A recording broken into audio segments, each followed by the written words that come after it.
यह रही भगवान बुद्ध की एक नई और प्रेरणादायक 10 मिनट की कथा। सच्चा सुख किसमें है? कथा का आरंभ।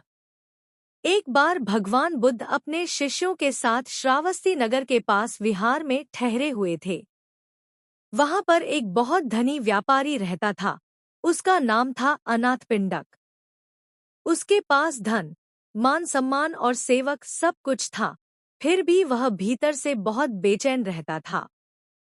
हर दिन वह नए नए भोगविलास के साधन जुटाता, परंतु उसे शांति नहीं मिलती।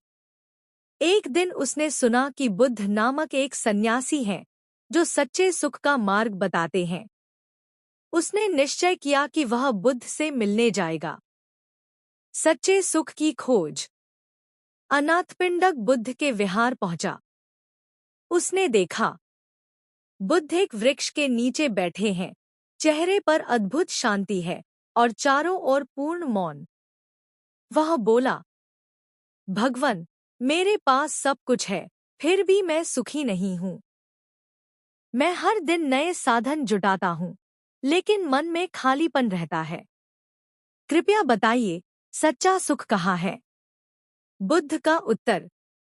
बुद्ध मुस्कुराए और बोले, गृहस्थ, बताओ, जब तुम किसी को कुछ देते हो, जैसे भूखे को भोजन या गरीब को वस्त्र, तो मन कैसा महसूस करता है?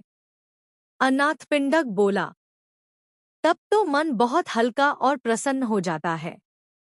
बुद्ध ने कहा, वही सच्चा सुख है।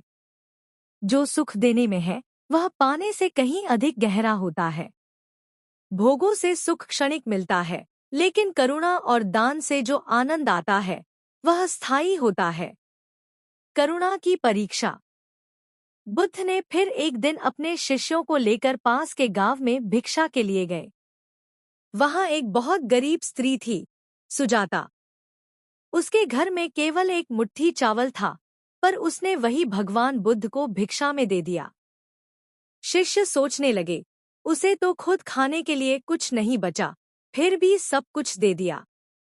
बुद्ध मुस्कुराए और बोले, देखो, सुजाता ने धन नहीं दिया, उसने स्नेह और श्रद्धा दी है। यही है दान का असली अर्थ। जिसने देने की भावना समझ ली, उसने जीवन का सबसे बड़ा सुख पा लिया। सच्चा परिवर्तन। अनाथपिंडक ने यह सुना और उसी दिन से अपने धन का उपयोग समाज की भलाई में करने लगा। अस्पताल, विद्यालय और विहार बनवाने लगा। धीरे धीरे उसे महसूस हुआ कि अब उसके भीतर का खालीपन मिट गया है। एक दिन वह बुद्ध के चरणों में बैठकर बोला, भगवन, अब मुझे समझ में